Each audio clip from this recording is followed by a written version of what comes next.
है, हूं। ये पब्लिक मेरे भी साथी जानती है, ये पहलवान पब्लिक भी खिलाड़ियों देखती है। को उनको प्रोफेसर विदु रावल, प्रतिस्पर्धा में जाने से ये रोक पब्लिक दिया भी गया। देखती है कि जिन लोगों ने किसानों पब्लिक पर जानती गोली है ना, चलाई है वो पब्लिक आज जानती है किसानों ना के कि कितने ओलंपिक बड़े में कौन हितैषी खिलाड़ी बन जा रहे रहे हैं, ये उनको भी पब्लिक पता है। जानती है ना। बहरहाल, अतुल जी, पब्लिक जानती है कि बिल्कुल कौन जानती है, खिलाड़ी बिल्कुल खिलाड़ी जानती ओलंपिक्स है। में। उस पॉइंट पर किनको रखिए, रोकना लेकिन रोका पिज्जा जा रहा बर्गर था? का पॉइंट नहीं किनको चलेगा। किनसे दिक्कत आ वो रही थी? पॉइंट रखिए, किनको दिक्कत आ रही वो थी? पॉइंट रखिए, लेकिन बिना पिज्जा लाठी बर्गर का गोली पॉइंट नहीं चलाए चलेगा। तो बहरहाल हो गया, उन्होंने आरोप प्रोफेसर लगा विदु दिया। रावल, narrative विदु को रावल, चलाने विदु के रावल हो गया भाई, हो गया पार्टी प्रोफेसर विदु रावल। 2019 में शांत हो जाइए। ओंकार जी, पुलवामा कैसे हुआ? ओंकार जी, ओंकार जी उसकी प्लीज, कोई रिपोर्ट आई ओंकार आज तक? सिंह, ओंकार सिंह प्लीज, कम से कम ना आप 40 वालों से इतनी लड़ाई मत लड़ा करिए, आप पहले अपने आप को 40 तक तो पहुंचाइए ना। कमें आसान है कि आप भाई इनको भाई debater आप बना आप देते हैं। आप बीजेपी और कांग्रेस से लड़ेंगे एक आसान है नंबर कि से। एक वालों को अब दोनों लग रहा, शांत हो जाइए, हो गया भाई, ये हो गया। दो पे ओंकार थे। सिंह हो गया, ये प्लीज। दो वाले ही हैं। रविंदर ढुल समय साहब, बहुत समृद्ध, रविंदर दो ढुल वाले साहब, थे। अब प्रश्न और यहां पर वापस यह जल्दी है आएंगे। कि चौधरी साहब की वापसी हो गई है, ये उनका निजी मामला था, ये व्यक्तिगत विचार थे और पार्टी का विचार था, उस पर किसी को आपत्ति नहीं, हम चर्चा कर रहे हैं। बहुत सारे नेता यहां से वहां जाते हैं, वो भी कांग्रेस में थे, बीजेपी में गए थे, तब बीजेपी खुश हुई थी, आज कांग्रेस खुश हो रही है, वो चलता है राजनीति में। लेकिन जिस लिए आए हैं क्या वो कर पाएंगे? क्योंकि बीजेपी कह रही है कि बीते हुए नेता हो गए, दूसरा वो खुद कह रहे हैं कि पार्टी में अगर मेरी वजह से ही एकजुट सब लोग दिखाई दे रहे हैं तो अच्छी बात है, ये चुनौती भी उनको खुद पता है।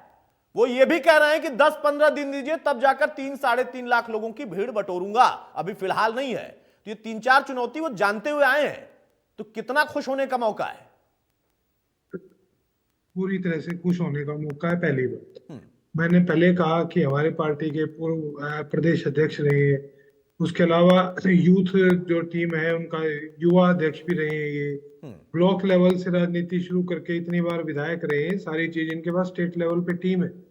मैं तो बचपन से जानता हूँ, मुझे पता है, तो इनके पास में स्टेट लेवल से टीम है, मुझे बड़े अच्छे से पता है। तो मैं पूरी तरह से स्वागत और अभिनंदन करता हूँ। जहां तक बात आ गई इससे आगे की, इससे आगे जो ये फ्रस्ट्रेशन भारतीय जनता पार्टी दिखा रही है, मेरे हिसाब से इनको फ्रस्ट्रेशन दिखाने की बहुत ज्यादा जरूरत है नहीं, क्योंकि इनके पास में आने वाले समय में ऐसे बहुत सारे कारण आएंगे, बहुत सारे दिन आएंगे कि वो कहते हैं ना कि किस किस को हंसी है, किस किस को रोइए। और उसके बाद में फिर एक और बात आती है, आराम बड़ी चीज है, मुंह ढक करके सोइए। इनको तो मुंह ढक के सोने का काम इनका भविष्य आ रहा है। आपके पास तो candidate है आज इनको थोड़ा सा मेरे हिसाब से साइकोलॉजिकली अपने आप को तैयार कर लेना चाहिए। भविष्य में बहुत कुछ ऐसा होने वाला है जो इनको पचेगा नहीं। तो उसके बाद में जो इस प्रकार की चीजें ये निकाल करके आएंगे, ये कभी बेचारे बताते हैं कि भाई किसान किसान नहीं है, इनके जब होम मिनिस्टर स्टेट के बेटे किसानों के ऊपर गाड़ी चलाते हैं, चढ़ाते हैं, ये उसकी बात नहीं करे, नहीं बात किसने करेंगे। कहा रविंद्र ढुल? 2-2 रुपए आपको के लगातार चेक, झूठ बोल रहे हैं, वकील होकर झूठ बोल रहे 2 हैं। रुपए के चेक के ऊपर जो इनकी चलती है, लगातार वाणी चलती है, मैं 1 मिनट के अंदर उसको काउंटर करने का काम करता हूं कि जब चौधरी भूपेंद्र सिंह हुड्डा की सरकार थी, उससे पहले जो फार्मर्स को जो कॉम्पनसेशन मिलता था, और सरकार के दौरान भी, ऐसा नहीं कि कांग्रेस की सरकार के दौरान नहीं मिलता था, उस समय पे जो आपके जो किसानों की जो जमीन का जो बंटवारा था उसके हिसाब से अलग अलग मिलता था। बाद में उसे बाकायदा सरकार ने पॉलिसी बना के हुड्डा सरकार के दौरान ही 2013 के अंदर उसे कंसोलिडेटेड करने का काम किया, और हुड्डा सरकार के दौरान चल रही पॉलिसी का काम करें। ये 2 रुपए की एक चेक जो है ना, ये 2 रुपए दिए हुए हैं, एलिमिनेट करने का डेट काम, पढ़ के सुनाऊं? 22 मार्च 2013, 22 मार्च 2013 ने किया था, 9 साल हो गए थे हुड्डा को, भारतीय जनता पार्टी ने हुड्डा किया था। को। ये देखो, ये इतने बड़े पोस्टर लेकर के बैठे हैं यहाँ हुड्डा पर। को, उसके बाद भी 2 रुपए के चेक ये दे रहे थे। लगातार यहाँ ओंकार बैठ जी के को भाषण दिया जा रहा था। घड़ियाली आंसू बहाते हो। अतुल 2 जी, रुपए का चेक ओंकार देखो, जी को डेट भाषण पढ़ो। दिया जा रहा था कि डेट डिबेट पढ़ो। के अंदर इंटरप्ट, अब मेरी डिबेट में कौन इंटरप्ट कर रहा है? मेरी डिबेट में कौन इंटरप्ट कर रहा है? बताइए, मेरी डिबेट में कौन इंटरप्ट कर रहा है? मैंने पहले भी इनकी इंटरप्शन की वजह से डिबेट छोड़ी थी, पहले भी इनकी इंटरप्शन की वजह से डिबेट छोड़ी थी। 1 मिनट भी इनसे सहन नहीं होता कि कोई प्रवक्ता कोई शब्द बोले पार्टी भी छोड़ी थी आपने तो, बीच के अंदर। आपने तो पार्टी भी छोड़ी छोड़िए है। इन बातों को, मैंने क्या किया था क्या नहीं किया था, इसलिए मेरा बात निजी रखिए विषय अपनी। है। पर भारतीय जनता पार्टी के प्रवक्ता से बात कर रहा हूं मैं, और उन्हें इस चीज का पता होना चाहिए कि किसी प्रवक्ता को बीच में नहीं टोका जाता है ऐसे। अभी हमें भी तो पता होना चाहिए। मैं आपका अपनी तो बात गठबंधन कह रहा है हूं आपस का, कि हमें भी तो 2013 में नहीं है। हम बोलेंगे तो बोलने नहीं देंगे। आपके बीच में तो थोड़ी सी एक बात तो पूछी, हुड्डा ये साहब ने आपका बना हुआ है के क्या? जो बदलाव ये किया, सत्यनारायण पुत्र हरि सिंह। एक मिनट विदु भाई, एक minute, professor Vidu Rawal, professor Vidu Rawal, अपनी बात बाद में रखिएगा। देख लिया, चेक देख लिया सर, चेक देख लिया। जब ढुल साहब को पूरा कर लेंगे उसके बाद अपनी बात रखिएगा। ढुल साहब जल्दी से, ढुल साहब जल्दी से अपनी बात कंप्लीट करिए। बीच में इंटरप्शन इसलिए किया जाता है इनको ताकि इनके इनका पास झूठ बात हो गई तो जनता बीच को की ना बात छोड़ पता कर बात लगे। रखेंगे। अभी भी अब तो इंटरप्ट चुप कर बैठा रहे हूं हैं मैं। अतुल जी, अभी भी इंटरप्ट कर रहे हैं। मैं बीच में डिबेट छोड़ दूंगा, मैं ये सहन नहीं छोड़ दो करूंगा। भाई, इतना क्यों फुटेज खा रहे हो आप भी? वीरेंद्र सिंह जी ने सिखाया क्या आपको? नहीं नहीं, एक मिनट विदु रावल, बुलाया मैंने है तो उनको जाने और न जाने के लिए मैं कह सकता हूं, आप नहीं कह सकते, प्लीज। देखिए वो बिना बात के नहीं नहीं नखरे नहीं, चढ़ा रहे और हैं। अगर आप ये ज्ञान देते हैं ओंकार सिंह को कि वो लगातार बोलते हैं, तो आप भी लगातार ही बोल रहे हैं। वो ज्ञान आप पर भी लागू होता है, सैल्यूट है आपको। मेरी बात को वो कैसे ज्ञान आप जाएगी? पर भी लागू होता है। प्लीज जब प्लीज मैं सर। बोलूंगा नहीं, तो आप जब कांग्रेस बोलेंगे की और डीपी में ओंकार सिंह बोलेंगे तो मैं बीच में ओंकार टोक सिंह को देगी। टोकूंगा। लेकिन जब ढुल साहब बोलेंगे और आप भी कंटिन्यू बोलेंगे, मैं बार बार कहता हूं बोलिए, सभी बोलिए, लेकिन छोटा इंटरप्शन रहे, एक छोटा काउंटर रहे। अगर ढुल साहब बोलेंगे और आप भी लगातार बोलेंगे तो मैं आपको भी टोकूंगा, सिर्फ ओंकार सिंह को नहीं टोकूंगा। ढुल साहब कंप्लीट करिए अपनी बात। चलिए, ढुल साहब का कनेक्शन शायद नहीं है। विवेक चौधरी, अब यहां पर प्रश्न सिर्फ इतना रह जाता है कि जो चौधरी वीरेंद्र सिंह की वापसी हुई है, बीजेपी उसको बहुत तवज्जो नहीं दे रही, वो उनका अपना विषय है। कांग्रेस खुशी जाहिर कर रही है, वो उनका अपना विषय है। लेकिन जो मैदान की लड़ाई है, जो जीत की लड़ाई है, उसमें बीजेपी कांग्रेस से क्या जेजेपी कहीं आगे निकलती दिख रही है? आपको लगता है कि हां, आज की स्थिति में बीजेपी को देख लिया, कांग्रेस को पहले से देख लिया जनता ने, तो अब इनेलो को नहीं देखेगी बीजेपी और कांग्रेस को नहीं देखेगी, सीधे जेजेपी को देखेगी? भाई आज तो मैं एक ही चीज जानता हूँ, दोनों पार्टियों को देख लिया और देखना है या क्या किया, वो तो सरेआम दिख रहा है। यहाँ बैठ के जो बात कर रहे हैं, कभी अपने आप को कृष्ण भगवान बताने का काम करते हैं, बीजेपी के प्रवक्ता, कभी कुछ कहते हैं। मैं इनसे एक ही सवाल पूछा था, इनके पास जवाब, हरियाणा के लिए कुछ किया हो तो बताएं। चलिए रुक जाइए, मैं बोलने लगा था तो अपने बारे में बोलिएगा, अपने बारे में बोले, बीच में नहीं, अपनी बारी में। बीच में मेरे को, मैं जब बोल रहा था, ओमकार जी आपके पुराने अपनी साथी बारी में बीच में नहीं। आयुष जी, ऐसे गेम नहीं चले, ऐसे डिबेट नहीं चलेगी। आपको सिर्फ और सिर्फ बोलना आता है, फालतू नहीं। तो बोलने के लिए तो सवाल पूछा ना आपने। नहीं, फालतू बोलना बीच में बोले नहीं विदु भाई, बोलने दी, ऐसे नहीं। थोड़ा अपनी टोन ठीक करो। विवेक चौधरी, विवेक चौधरी, आपकी कंटिन्यू टोन करिए। जैसी विवेक चौधरी, थी, आप कंटिन्यू वो करिए सबने प्लीज। दी है। विवेक आप चौधरी, डिबेट के ऊपर धमकियां देने का काम ना कीजिए। विवेक चौधरी आपने अपनी दी बात है। कंप्लीट अरे करिए धमकी प्लीज। देने वाले को कह रहा हूँ। विदु भाई आज बहुत हो गया कहीं भाई, ना ऐसे नहीं होता है प्लीज। आज कहीं ना कहीं 20 दिन हमें हुए हैं सरकार से निकले, और सरकार के क्या हालात हैं कि आज सरसों की फसल की अगर मैं बात करूं, वो खरीदने में नाकाम है। हमने तो 48 घंटे के अंदर किसान के खाते में पेमेंट पहुंचाने का काम किया। 14 फसलों का जो बार बार गुणगान करते हैं, वो हमने ही खरीदने का काम किया। आज आप लोग कुछ कहें, वो जनता बताएगी। आज के दिन ये बात कर रहे हैं किसान पिज्जा बर्गर, क्यों किसान पिज्जा बर्गर नहीं खा सकते क्या? किसान को हक नहीं है क्या पिज्जा बर्गर खाने का? या आपके नेता ही बैठ के खा सकते हैं? आपने रेडी फड़ी का जिक्र किया, तो मैं आपको यह भी बताना चाहूंगा, आपके आज के ट्रांसपोर्ट मंत्री असीम गोयल के ऊपर रेडी फड़ी वालों ने आरोप लगाया कि उनसे अवैध उगाही करी जाती है, और 68 दिन तक धरना चला, जिसमें तमाम पार्टियां, आपकी पार्टी के भी साथियों ने आके सहयोग करने का काम किया, और सभी पार्टियों ने वहां सहयोग किया। आप छोड़ने का काम कीजिए, और 68 दिन के बाद कोर्ट से आदेश करा के उन रेडी फड़ी वालों को बिठाने का काम किया गया। आप रेडी फड़ी वालों का जिक्र करते हैं, आपके लोग अवैध उगाही करते हैं, और उसी असीम गोयल के ऊपर ताजा ताजा लुधियाने में पर्चा हुआ है। आप कैसे अपने आप को साफ सुथरा बताने का काम? अतुल जी, क्या मैं बीच में आ जाऊं? सिर्फ और सिर्फ आप लोगों को भ्रमित करने का काम करते हैं। वॉशिंग मशीन लेके बैठे हैं, जो आपके पास आया साफ सुथरा हो गया, बाकी सारे करप्टेड है। आज आप ये सब पता चलने में 4.5 साल लग गए आपको। सवाल तो फिर आप पर भी बनता है। नहीं, बिल्कुल ये गलत बात है। आपको मैं अतुल भाई अभी तक तो आप मशीन को जो है खारिज कर रहे थे, अब आपको भी मशीन दिखने लगी। अभी तक तो ओंकार सिंह को, ढुल साहब को दिखती थी तो समझ में आता था, अब आपको भी इतनी जल्दी दिखने लगी। अभी आपने कहा 20 दिन हुए हैं। और अगर आपको ना पता हो तो मैं ये भी बताना चाहूंगा, पहले दिन से जहां जहां गलत काम हुए, वहां वहां आवाज उठाने का काम। चौधरी साहब, मुझे बहुत कुछ पता है, ये आपको नहीं पता है कि मुझे क्या पता है। बस 20 दिन पहले आपको मशीन के बारे में नहीं पता था, अब आपको मशीन के बारे में पता चल गया, इसकी मुझे खुशी है। विदु रावल छोटा सा काउंटर, उसके बाद मैं ओंकार सिंह के पास जाऊंगा। 20 दिन पहले नवीन जिंदल नहीं आए थे। चलिए, अब बीच में मत बोलिए विवेक चौधरी, शांत हो जाइए। अब मुझे बोल दिया गया है। हो गया चौधरी साहब, हो गया। हाँ विदु रावल, जल्दी से छोटा कमेंट।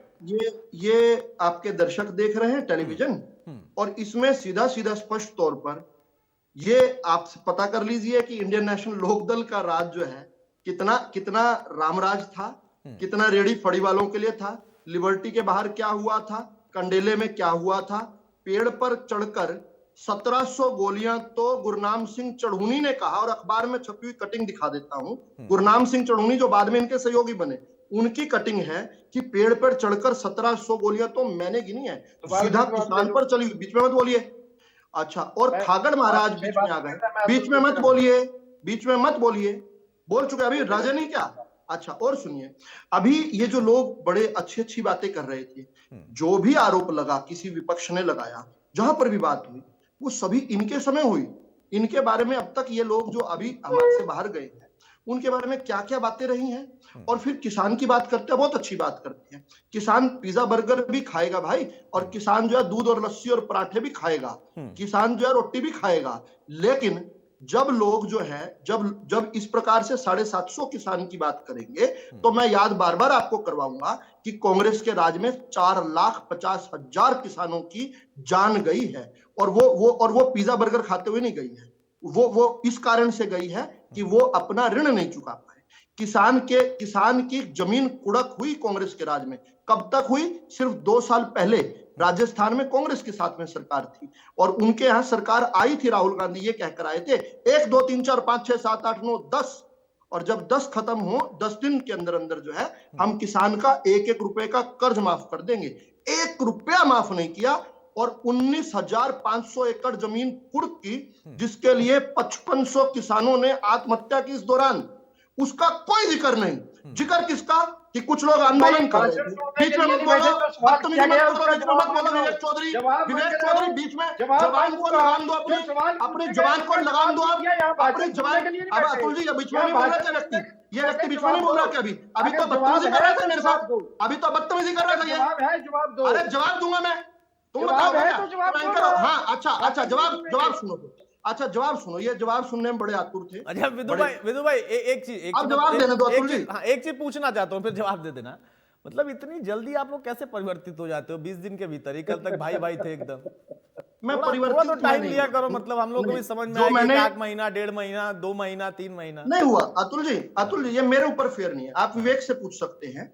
विवेक भाई है मेरा, मैं तो दोनों से पूछूंगा ना। मैं मेरे से नहीं पूछ सकता। गठबंधन के साथ ही थे ना भाई। जो मैंने अतुल जी मैंने अभी जो कहा, या आपकी डिबेट में कहा, या 2 दिन से कहा, या 6 दिन से कहा, मैं कंसिस्टेंटली ये बात जब से भारतीय जनता पार्टी का प्रवक्ता बना 11 जून 2020 से कंसिस्टेंटली यही बातें कह रहा हूं।